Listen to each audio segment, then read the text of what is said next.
بسم اللہ الرحمن الرحیم۔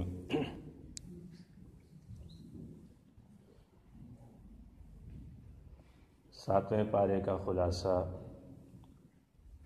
ساتویں پارے کا آغاز وَإِذَا سَمِعُوا مَا أُنزِلَ إِلَى الرَّسُولِ یہاں سے ہوتا ہے۔ ان پادریوں کا ذکر ہے، ان عیسائی پادریوں کا ذکر ہے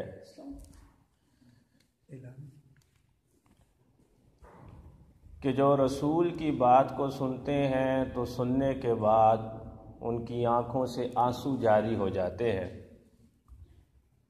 ایسے عیسائی پادریوں کی، راہبوں کی تعریف کی گئی ہے۔ اس کے بعد یا ایھا الذین آمنوا انما الخمر والمیسر والانصاب والازلام رجس من عمل الشیطان، شراب، جوئے کی جتنی بھی شکلیں ہیں، چاہے قدیم شکلیں ہوں، جدید شکلیں ہوں، ہر طرح کا جوا رجس من عمل الشیطان، یہ تمام کی تمام چیزیں جو ہیں وہ ان کو شیطان کی گندگی قرار دیا گیا ہے، یعنی یہ تمام کی تمام چیزیں حرام ہے، ان سے بچنے کا حکم دیا گیا ہے ایمان والوں کو۔ اس کے بعد جو ہے حالت احرام میں شکار کر سکتے ہیں، نہیں کر سکتے، اس کے بارے میں احکامات ہیں۔ اور عرب کے لوگ کچھ جانوروں کے کان چیر کر، کسی کو کیا نام دے کر چھوڑ دیتے تھے، ذبح کر دیتے تھے، تو یہ ان کی جو ہے مختلف نام دیتے تھے، تو اللہ تعالیٰ نے اس کی تردید کی ہے، ما جعل اللہ من بحیرۃ ولا سائبۃ ولا وصیلۃ ولا حام۔ اس کے بعد جو ہے وصیت کا ذکر ہے کہ انسان جب بھی وصیت کرے تو وصیت کے لیے 2 گواہ ان کا ہونا ضروری ہے، کہ 2 گواہ ہوں جن کو پتہ ہو کہ اس بندے نے وصیت کی ہے۔ اور پھر حضرت عیسیٰ علیہ السلام کے معجزات کا ذکر ہے کہ عیسیٰ علیہ السلام کو اللہ تعالیٰ نے کون سے معجزات سے نوازا۔ پھر وہی دسترخوان کا ذکر ہے کہ انہوں نے مطالبہ کیا آپ کے حواریوں نے کہ اللہ تعالیٰ سے آپ کہیے کہ ہمارے اوپر مائدہ نازل کریں۔ اس بارے میں مفسرین لکھتے ہیں کہ مائدہ نازل ہوا تھا یا نہیں ہوا تھا، اس بات کے بارے میں قطعی طور پہ کسی نے نہیں لکھا کہ آیا کہ واقعی دسترخوان نازل ہوا تھا۔ سورہ مائدہ کے آخر میں اس بات کا ذکر ہے کہ قیامت کے دن جب ہر ایک سے سوال کیا جائے گا، اسی طرح حضرت عیسیٰ کی امت سے بھی سوال ہوگا۔ تو جو لوگ جنہوں نے، جیسے عیسائی ہیں، عیسیٰ کو اللہ کا بیٹا تسلیم کرتے ہیں، خدا تسلیم کرتے ہیں کچھ، تو ان سے سوال ہوگا۔ تو پھر حضرت عیسیٰ سے بھی سوال ہوگا کہ کیا آپ نے ان کو حکم دیا تھا کہ بھئی یہ آپ کی پوجا کریں یا آپ کی والدہ کی پوجا کریں؟ تو حضرت عیسیٰ فرمائیں گے سبحانک ما یکون لی ان اقول ما لیس لی بحق، میں نے تو ان کو کچھ نہیں کہا۔ تو اس وقت پھر حضرت عیسیٰ یہ فرمائیں گے کہ اے اللہ تو اگر ان کو عذاب دینا چاہتا ہے فإنہم عبادک، یہ تیرے بندے ہیں، وإن تغفر لہم، اگر تو بخشنا چاہے تو تو بخش بھی سکتا ہے۔ تو یہ سورہ مائدہ کا اختتام ہوتا ہے۔ پھر اس کے بعد سورۃ الانعام ہے۔ سورہ انعام میں جانوروں کا ذکر ہے، 16-17 نمبر رکوع میں کچھ جانوروں کے بارے میں ذکر ہے۔ یہ سورہ انعام کو جو ہے وہ 7 عنوان پہ ہم تقسیم کر سکتے ہیں۔ سب سے پہلے جو ہے پہلا عنوان اس کو مفسرین نے دیا ہے کہ شرک کی تردید اور عقیدہ توحید کی دعوت، اور دوسرے نمبر پہ عقیدہ آخرت کی خاص طور پر تبلیغ کی گئی ہے، اور اس نظریے کی تردید کی گئی ہے کہ کچھ لوگ کہتے ہیں کہ بس یہی زندگی ہے تو یہی زندگی ہے۔ اور تیسرے نمبر پر جو ہے جاہلیت میں جو رائج پائے گئے تھے توہمات، ان کی تردید کی گئی ہے۔ اور اسی طرح چوتھے نمبر پر دعوت نبوی اور رسول کے خلاف جو اعتراضات تھے ان کے جوابات دیے گئے ہیں، اور اسلامی معاشرے کے قیام میں جو بڑے اہم اصول ہیں ان کا ذکر ہے۔ اور رسول اللہ صلی اللہ علیہ وسلم اور ان کے صحابہ کو جو مشکلات پیش آئیں ہیں ان پہ تسلی کا ذکر ہے، مخالفین کے جو اعتراضات ہیں ان کے جوابات کا ذکر ہے۔ یعنی پوری صورت میں یہ سلسلہ جو ہے یوں چلتا رہتا ہے، تھوڑی دیر کے بعد پھر ایک عنوان آ جاتا ہے، دوسرا آ جاتا ہے، تیسرا آ جاتا ہے، پہلا آ جاتا ہے، دوسرا آ جاتا ہے، یعنی پوری صورت اسی طرح چلتی ہے۔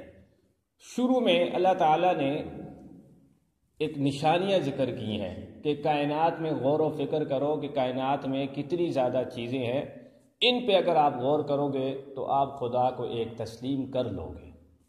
اور پھر اس کے بعد جو ہے مشرکین مکہ کے بیہودہ قسم کا ایک ان کا سوال کہ بھئی ہم پہ یہ دعوت و تبلیغ کے لیے یہ جو کہتے ہیں کہ ایک اللہ کی طرف آ جاؤ، تو یہ فرشتے کیوں نہیں نازل ہوتے؟ فرشتے آ گئے ہمیں تبلیغ کرنے کے لیے۔ تو اس کا جواب دیا گیا اگر فرشتے بھی آئے تو وہ انہوں نے کیا بننا ہے؟ وہ فرشتے تو نہیں رہیں گے بلکہ انسانوں کی صورت میں آئیں گے۔ مطلب ایک فالتو قسم کا ان کا اعتراض تھا جو وہ یہ کرتے تھے، اس کا ذکر ہے۔ اس کے بعد جو ہے کل سیروا فی الارض ثم انظروا کیف کان عاقبۃ الذین من قبل، یعنی حکم دیا گیا کہ پھرو زمین کے اندر کہ کیا انجام ہوا ان لوگوں کا جو آپ سے پہلے گزر چکے، یعنی جو قومیں گزر چکی ہیں۔ مطلب سیر و تفریح کا ایک بنیادی مقصد جو ہے قرآن نے ذکر کیا ہے۔ ایک تو اپنی تفریح کے لیے بھی انسان جا سکتا ہے، لیکن بنیادی جو مقصد ہے سیر و تفریح کا، ادھر ادھر گھومنے کا یا آثار دیکھنے کا، وہ یہی ہے کہ جو لوگ وہاں سے چلے گئے ہیں اور جو بستیاں اجڑ گئی ہیں ان سے بندہ عبرت حاصل کرے۔ لیکن آج وہ چیز بالکل ختم ہو گئی ہے، تو قرآن نے اس طرف اشارہ کیا ہے۔ اور بعض لوگ جو ہوتے ہیں نا وہ آیت آدھی پڑھتے ہیں تو آدھی آگے کی چھوڑ دیتے ہیں، اور پھر وہ آدھی آیت کا مطلب لے کر کہتے ہیں جی قرآن میں آیا ہے نا جی، جس طرح کہ کلو اشربو، کھاؤ پیو۔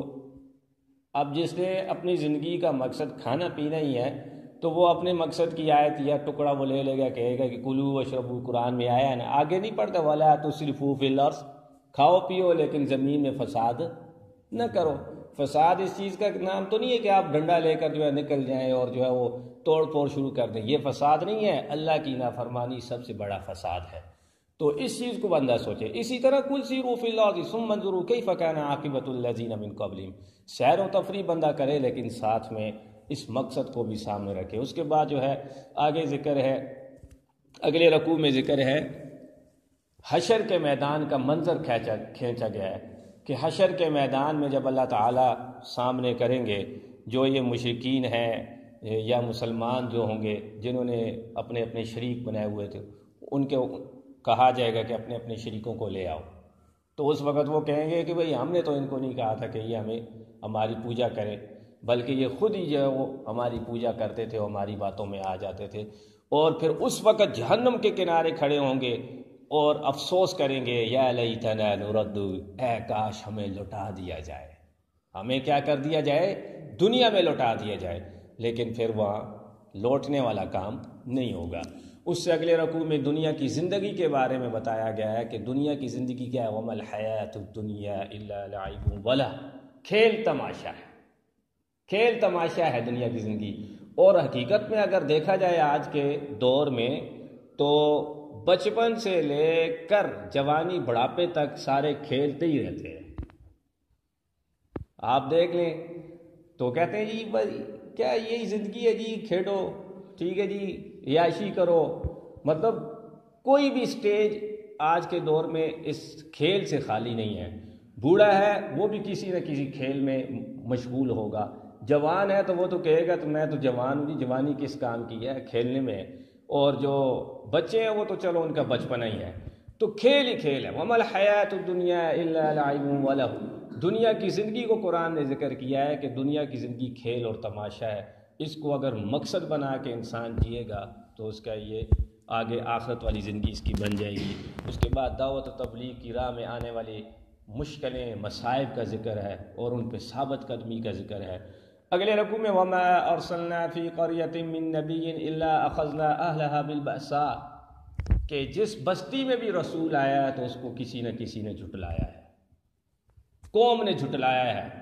لوگوں نے جھٹلایا ہے، لیکن جنہوں نے جھٹلایا ہے ان کا انجام کیسا ہوا ہے یہ سبھی جانتے ہیں۔ اب کسی نبی نے نہیں آنا، کسی رسول نے نہیں آنا۔ اس کا یہ مطلب نہیں ہے کہ رسول نہیں آئے گا تو عذاب نہیں آئے گا، یہ مطلب نہیں ہے۔ اب مطلب یہ ہے کہ رسول نہیں آئے گا لیکن رسول کی تعلیمات باقی ہیں، ان تعلیمات کو ہم جھٹلائیں گے تو انفرادی طور پہ ہر بندے پہ عذاب آ سکتا ہے۔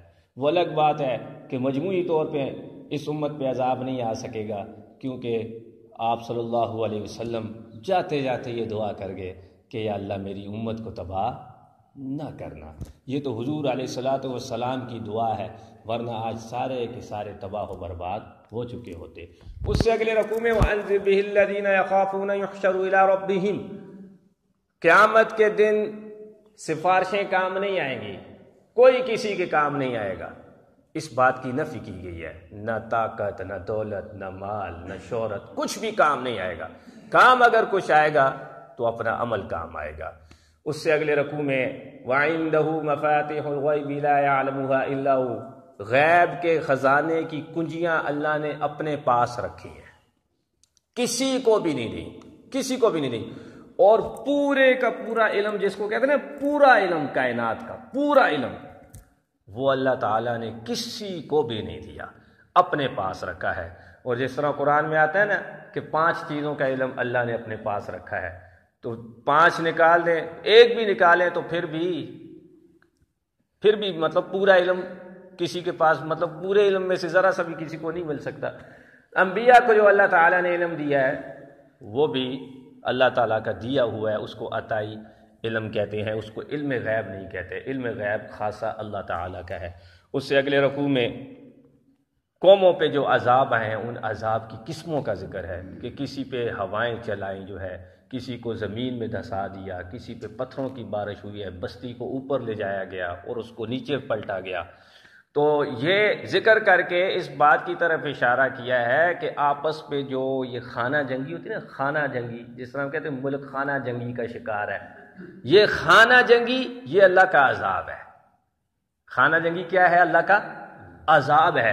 ہم کوستے رہتے ہیں نہیں جی یہ امریکہ کا ہے، یہ امریکہ کی مستی ہے، یہ چائنا کی سازش ہے، یہ فلاں کی سازش ہے۔ خانہ جنگی یہ سازش نہیں ہے، یہ خدا کا کیا ہے جی؟ عذاب ہے۔ تو اس کا حل کیا ہے؟ اس کا حل یہ ہے کہ مسلمان متفق ہو جائیں، متحد ہو جائیں، ایک ہو جائیں اور اللہ اور اس کے رسول کی تابعداری کرنے لگ جائیں، تو یہ خانہ جنگی کیا ہو جائے گی؟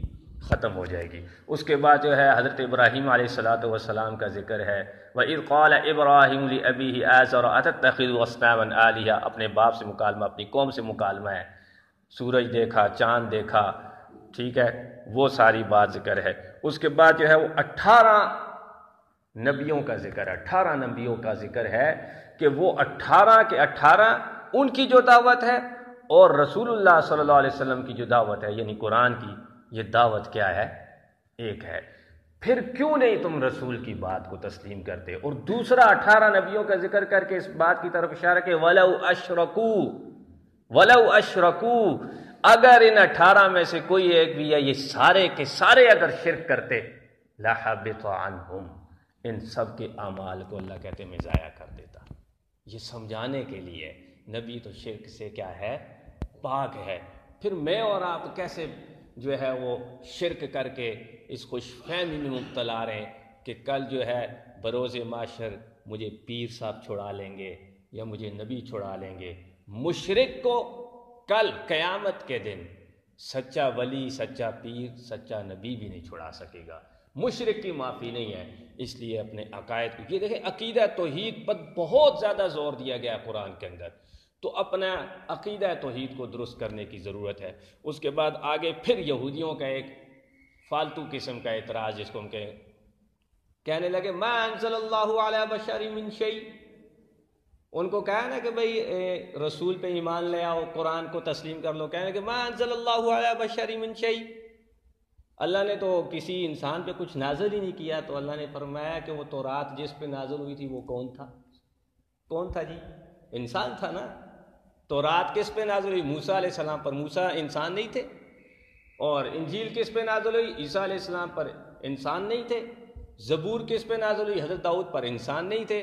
تو یہ عجیب اعتراض ان کے، یعنی ماننا نہیں ہے تو پھر اس طرح کے اعتراضات کرنے ہیں۔ اس سے اگلے رکوع میں ہے ان اللہ فالق الحب والنوا، پھر توحید آ گئی۔ اللہ دانے کو زمین سے، بیج کو جو ہے اگاتا ہے، تناور پودا درخت بناتا ہے۔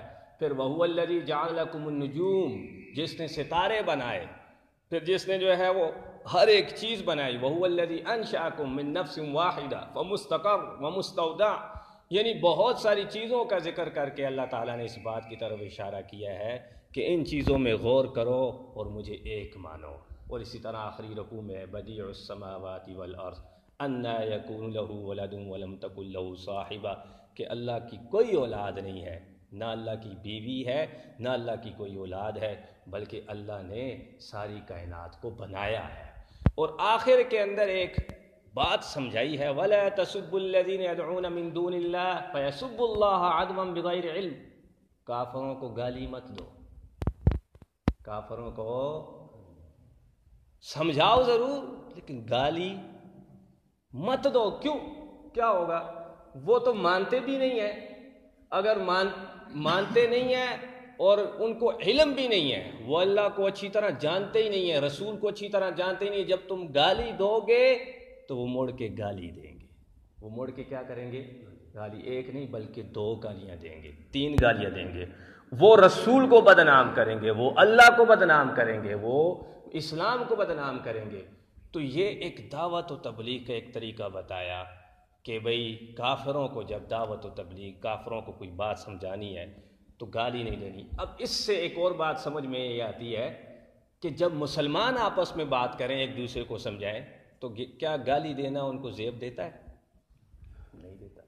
لیکن آج ہماری گفتگو میں جو ہے ایک دوسرے کو جب ہم سمجھا رہے ہوتے ہیں، خواہ ٹیبل ٹاک ہو، میڈیا پہ، ٹی وی پہ ہو، ٹھیک ہے، یا لوگوں کے سامنے ہو، ہم سمجھا رہے ہوں دوسرا نہ سمجھ رہا ہو تو قوت برداشت جواب دے جاتی ہے، تو کس پہ اتر آتے ہیں؟ جھگڑے پہ، گالیاں دینا شروع کر دیتے، او فلاں او فلاں او فلاں۔ یہ چیز ٹھیک نہیں ہے۔ قرآن نے اس رویے کی نفی کی ہے۔ ادعو الی سبیل ربک بالحکمہ والموعظۃ الحسنہ، حکمت کے ساتھ لوگوں کو بلاؤ، لوگوں کو دعوت دو اور اچھے طریقے سے لوگوں کو دعوت دو۔ یہاں پر جو ہے پھر 7ویں پارے کا اختتام